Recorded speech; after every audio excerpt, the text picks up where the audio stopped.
Now, the death of Singapore's second richest man has made 6 of his grandchildren billionaires after they inherited stakes in his paint empire. Goh Cheng Liang, who died last month at 98, left behind a clear succession plan, dividing assets and control among his second and third generations, a rarity in Asian dynasties. To break it all down, let's bring in Bloomberg Wealth reporter Filipe Pacheco. Filipe, what do we know about the billionaire heirs? Hi, Haslinda. Very interesting case, very interesting story from Singapore, as you just mentioned. We know for sure their names. It's all public. It's the ones that you see in our chart right now. This is all widely known because it was part of filings of the stakes that they own in this company that is listed in Japan, Nippon Paint Holdings. It's part of a very big conglomerate, part of an empire that Mr. Goh Cheng Liang basically put together and built throughout his life. He was 98 when he passed last month in Singapore, and before actually the date of his passing, there was a distribution of a huge stake of his fortune among those 6 grandchildren. Actually, he had 8 grandchildren.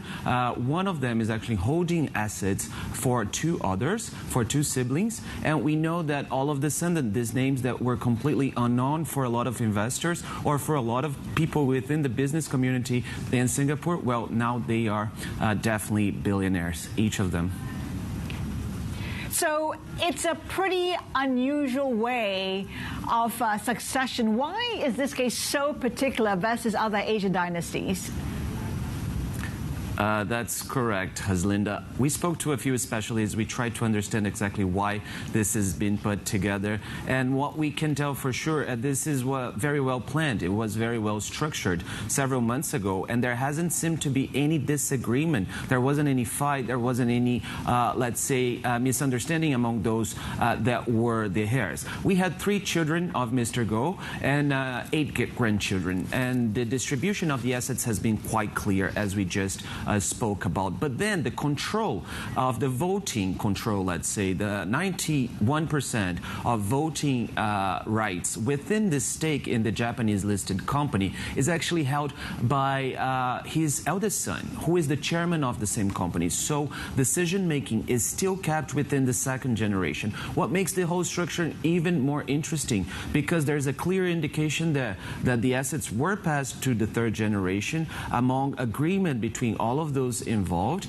and then the control, the decision-making is still with a professional who is also part of the family and has been a familiar name to the company for many decades now. Filipe, we know that Mr. Goh loves boats. Do we know who's going to take the mega yacht White Rabbit?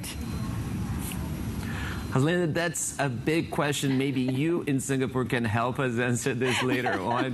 Right, he had several white rabbits. The latest of them is a gigantic one. We do not know who is going to be the one with the white rabbit under their name, but apparently the family is going to keep enjoying it. It's a gigantic and it's a beautiful boat. So if you happen to know anything, please share with us. We're here waiting for that update.